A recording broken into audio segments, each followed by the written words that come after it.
We are spending the day with Ben Godsey, our farrier, who is also based here in Fayette County, in the heart of Texas. You'll see the good and the bad, and why I believe Ben has the best job on planet Earth.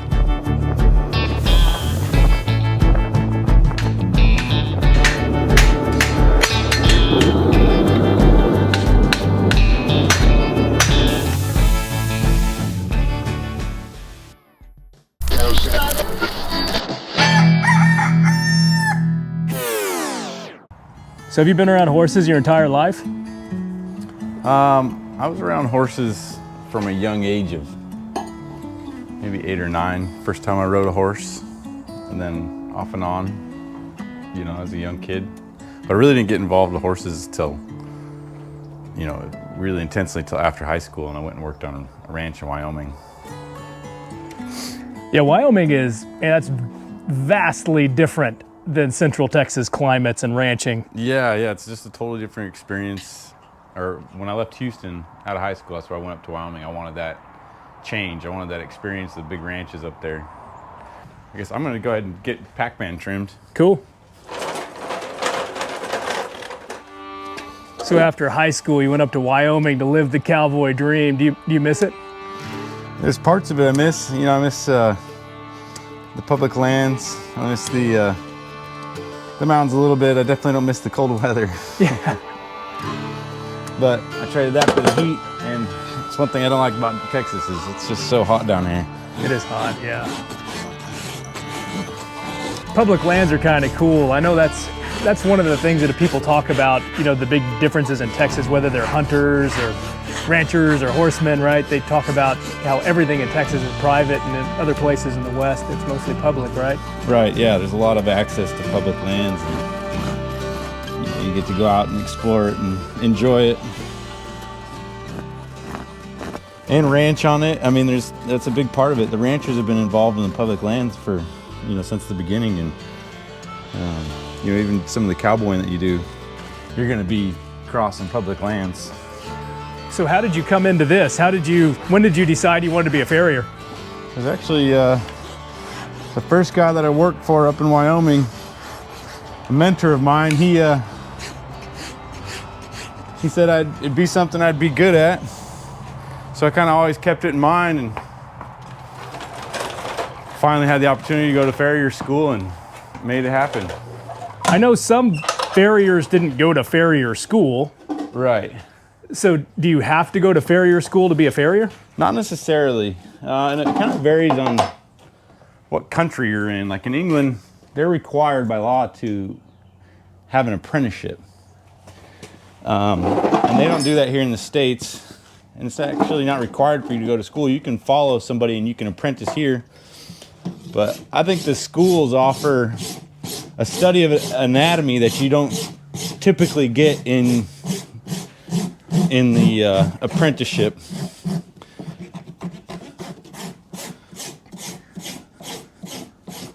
The schools offer such a focused learning.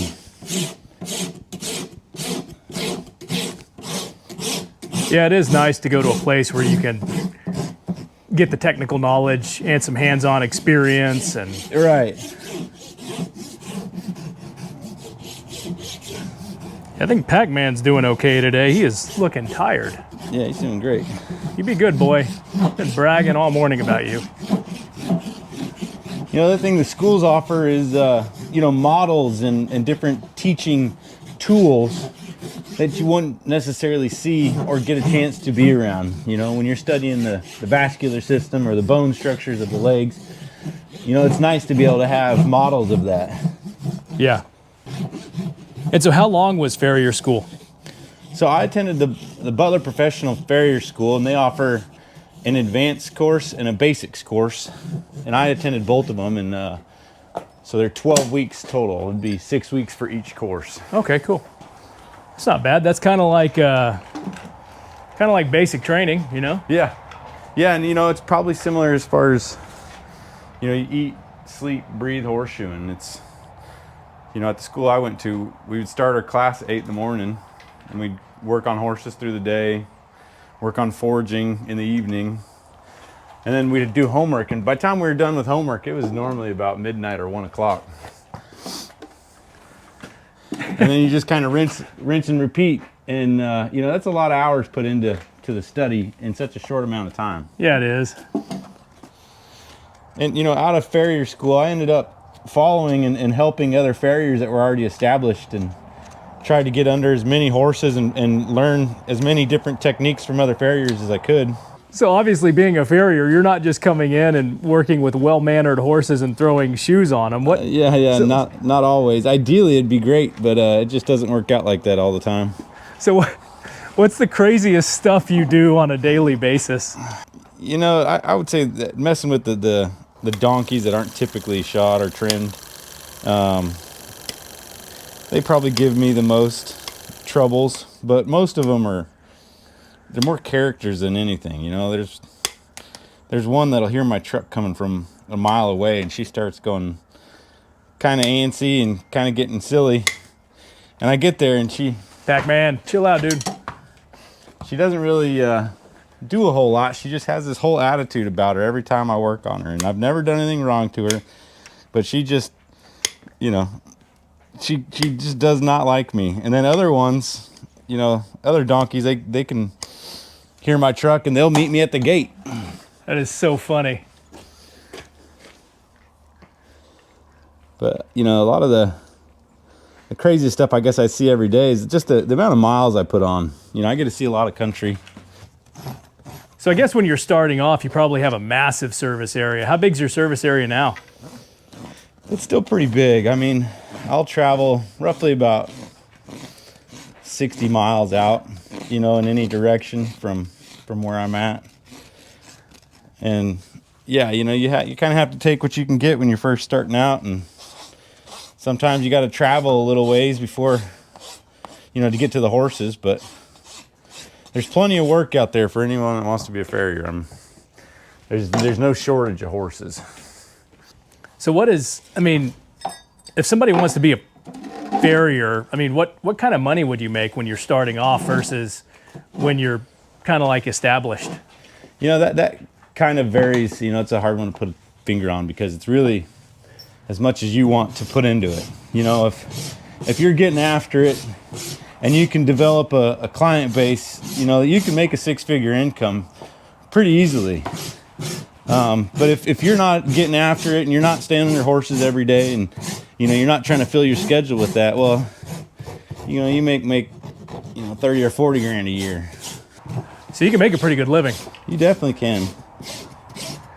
And the thing that, you know, that the money doesn't show is the freedom of your schedule that you get. The you know, the ability to kind of do what you want when you want. It's really hard to put a price tag on. I tend to agree with that. Hey, bud. So do you still love horses at the end of the day? Yeah, I do. I mean, there are times where I think that gets tested, but you know, it sure as heck beats working with anything else. Because they got character and they got personality and they have something to say about the day as well. So would you rather work with horses or people? Yeah, horses all day long. And don't get me wrong, I love the people side of this job. I love meeting new people and I love dealing with my clients. You know, it's a very personable job, and there's really nothing better than it. You know, the networking that can be done is just invaluable.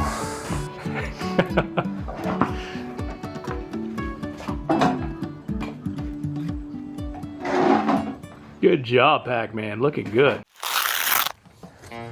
So do you have a lot of drafts on the customer list? I've got a few, but I wouldn't say a lot. Yeah, this guy he couldn't have a more different personality than Pac Man. Yeah. He's real standoffish, and he doesn't just trust you. He doesn't even want to be around you. I mean, he'll tolerate you initially, but like, you've really got to earn this guy's trust. And I've spent months with him, and I'm just getting to the point where he'll voluntarily come over and hang out with me. Okay. Yeah, Bane's feet are so rough right now. Do you think the shoes will help him? Oh, most definitely. And there's 3 reasons for shoes. One's protection, The other one's traction, and then the last one's support. So right now, you know, out where we're at, we got moisture that softens the feet up. So by just having a set of shoes on there, it kind of prevents the feet from getting torn up when they're really soft. So walking around and hanging out in the ponds is probably not a good thing for this dude. Yeah, I really don't suggest any horses really get all day access to a pond. They just seem to have nothing but problems with their feet. All right, timeout. It's noon on Monday. Ben calls his wife Jamie and says, hey, we're about to shoe a horse who's 13 years old and has never had shoes. Ben asked Jamie to bring over a sedative for Bane to make the process a little bit easier on him. She arrives with their 2 daughters and realizes that we've got cameras everywhere. We neglected to share that part with Jamie, but she was a great sport and allowed me to ask a couple of questions behind the scenes. And this is what she had to say. Ben, you think a love for horses is possibly genetic? Oh yeah. Yeah, they seem to either have it or they don't. It's one of the two. It's funny, Bane's a looker, and he's definitely the most well-mannered horse here at the ranch. But Pac Man still seems to get all of the attention. Poor Bane. So what's it like being married to a farrier? It's pretty smelly. the hoofs, what's in them, the poop, and burnt hair smell. Oh, burnt hair. Oh yeah, and the hair everywhere. Oh my God. And then in his car, or in his truck, it's everywhere. So you're involved with the business too, right? Yes, yes. So what do you do?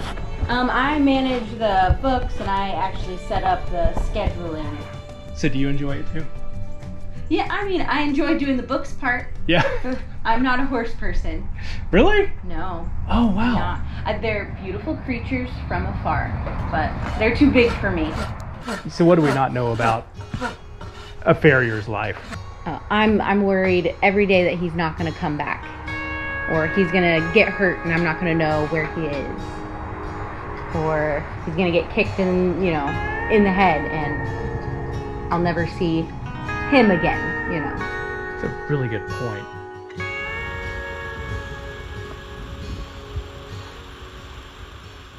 So when you're around a new horse, are you more afraid of the back end or the front end? It kind of depends on what the horse is offering me. You know, a lot of horse language is body language. So depending on how they're posturing might dictate how I'm handling them or what they're doing. Some horses, for whatever reason, it calms them down to do the back feet first. They just prefer it that way. I think Bane's one of those. Could be. Yeah. And you know, for whatever reason, like you go up near them and they, you know, up near their head, they're not okay with it. Like there's this one horse I work on, and every time you come near him, I mean, ears pinned back, and he's got a mean face and he's ready to kind of bite you. But if you just kind of ignore him, he doesn't ever bite you. He just kind of threatens it. But he hardly really strikes out with his hind feet.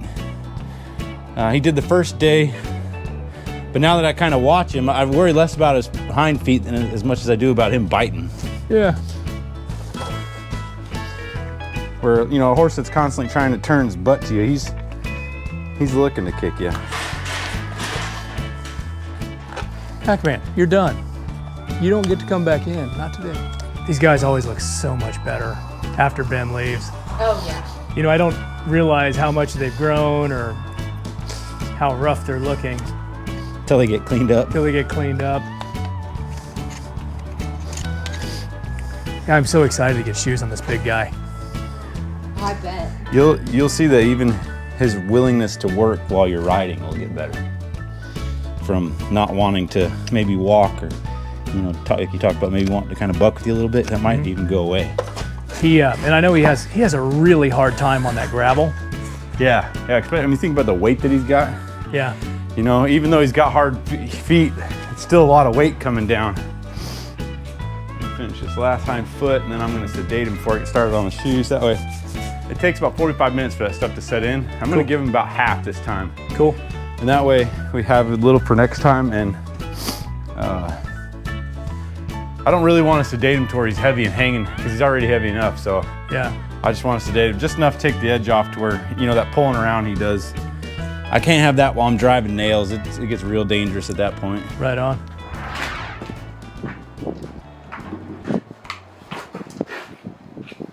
That easy.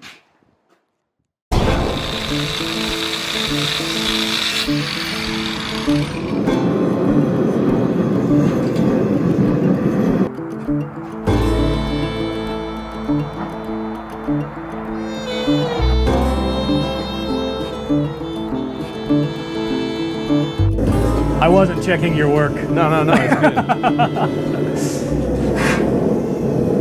good. So right now I've got them marked out. I've got a center line, or a center punch, and I've got my first nail holes marked out where I'm going to be driving my first nail hole. And then I also have each lateral branch, or the outside branch of each shoe marked. So first thing I'm going to do is I'm going to heat up the center of my shoe. I'm going to bring it out of the fire. I'm going to quench it, and I'm going to drive the round side of my hammer into that toe, and I'm going to create a toe bend. That is so cool. Yeah. This is what gets people hooked on being a farrier. Yeah, so Dr. Butler, the guy I learned from, he'd always say, you know, becoming a farrier is doing all the things your mom always told you not to do. You know, don't ever play with fire, don't ever hit things, don't ever play with sharp things.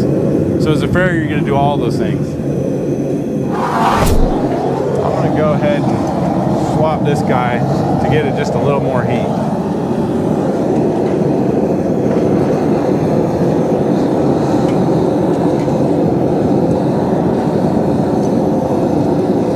So then as I take it out, I'm going to have to quench this. Since this side's cold, if I don't have my heat centered in the middle, I'll bend it in places I don't want it to.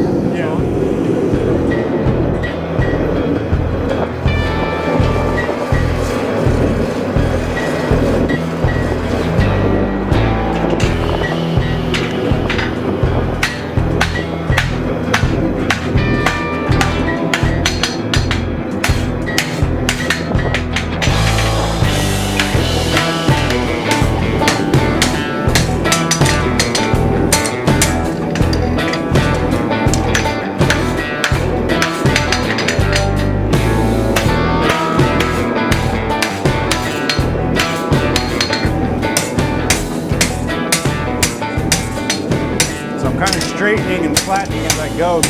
You know, as I'm hitting down, that metal's expanding out as much as it is bending. So if I don't collect that now, then I'll have to deal with it later. Yeah.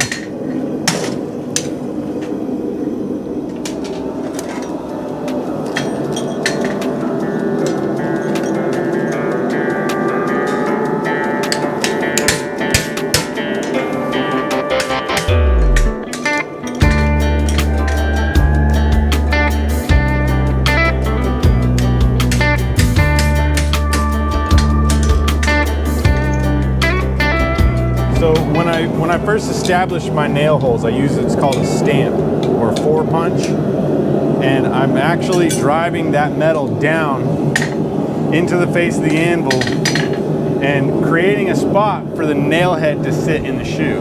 Huh.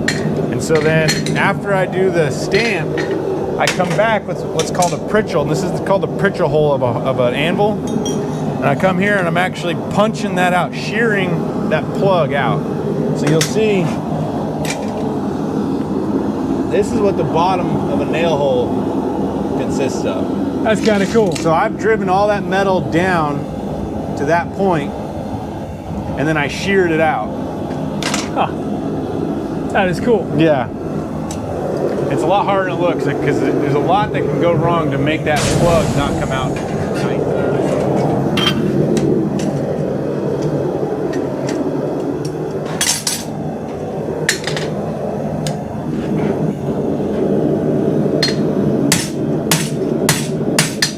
Go about 3/4 of the way down until I can feel the anvil. And then I come in here and I've already laid these out, so I kind of know where I'm going with them.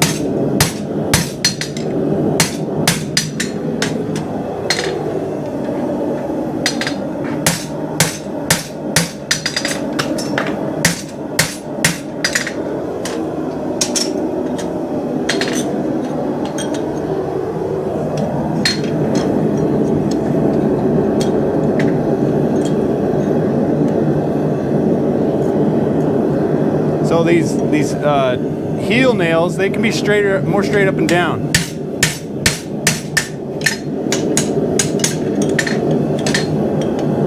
See, that one didn't shear out very good. On these other ones, I'm angling it to match the hoof wall.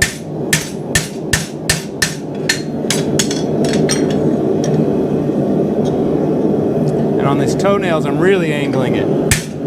And that's the beauty of a custom-made shoe versus a machine or store-bought shoe. The store-bought shoes, they're not punched. Same hole. Yeah, they're kind of all up and down. I mean, they don't have ones that are more upright than the others. Hence the anatomy value. Exactly. Knowledge. Exactly. Yep. There it is. That plug came out. Sweet.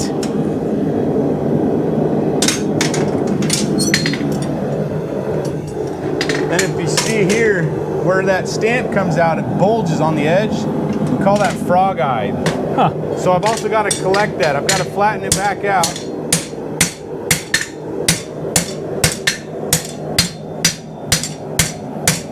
And you flatten it out using overlapping hammer blows.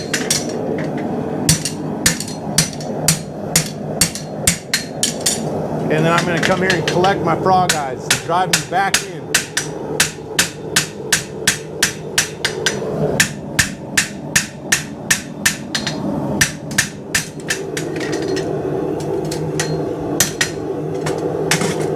I'm just going to take it over there. I'm not going to burn it on, but I want to see just how it looks.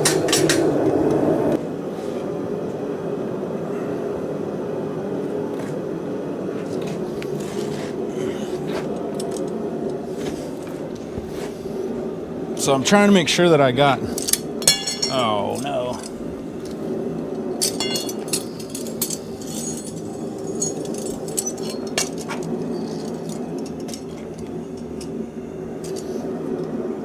My toe wide enough. See, I got plenty of shoe. I'm going to cut a bunch of these heels off.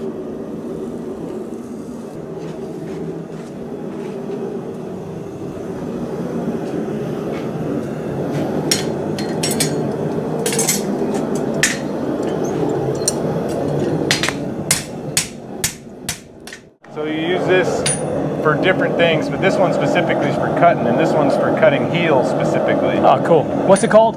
A hardy tool. Hardy tool. You want to do it at kind of an orange heat too.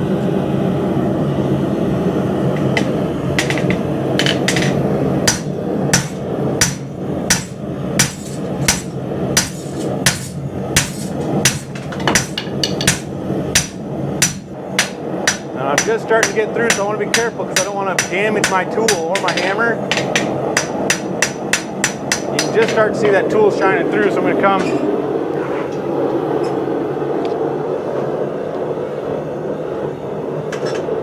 Look at that beautiful cut. Right? Isn't that cool?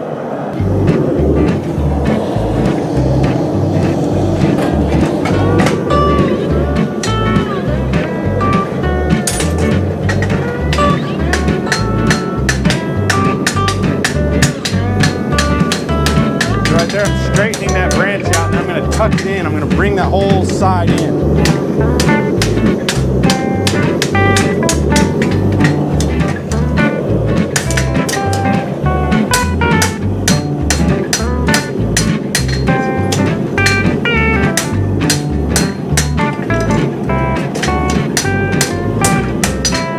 I measured the width of the foot at the widest part, so I know I'm real close right there.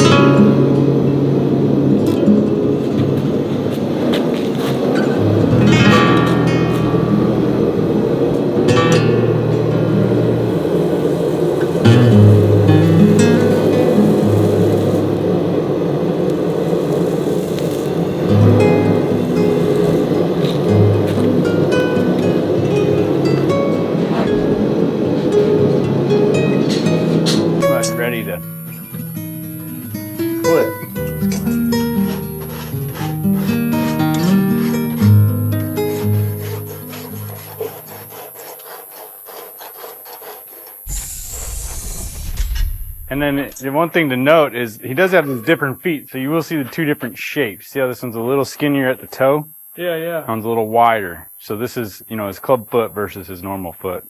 The club foot? Yep. Okay. Interesting. Here, Ben is hammering a clip into the front of the shoes. It does a couple of things. One, helps to hold the shoe in place, and two, keeps the shoe from being sheared off every time this guy takes a step. So first thing I'm going to do is establish where my clip's going to go.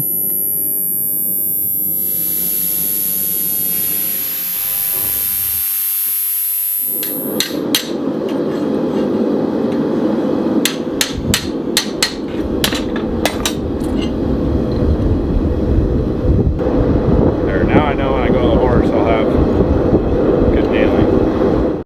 I'll let that one, I'm going to take just a little more off that heel.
Yeah, I don't think he's ever had shoes. Yeah, he's doing great. I like the dorm just to kind of help knock that edge off of him. Yeah, yeah. Hey, He's a big guy.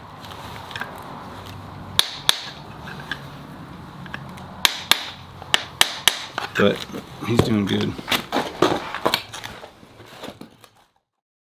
Come here.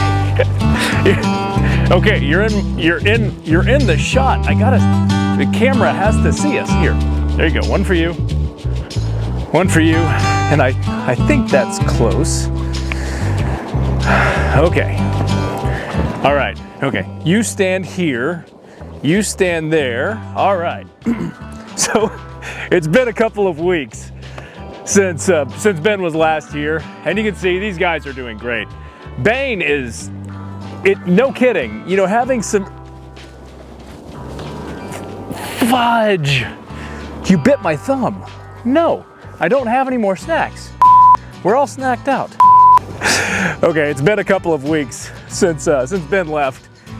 Pac Man has beautiful, nicely trimmed hooves, and Bane has really been enjoying his shoes. His confidence is noticeably different. I think someone who didn't know him the way we know him would also pick up on that. It's pretty cool. You know, having an awesome farrier in your contacts is invaluable. Once you find a good farrier, latch onto them and never let them go. Ben is definitely one of our MVPs. Well, thanks again for joining us today. We're hoping you come back and visit the ranch again soon, because there's always something new going on, especially when you have horses.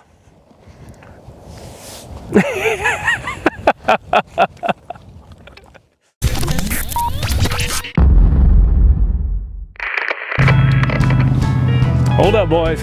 I got it. Getting breakfast. We'll get breakfast. Every day.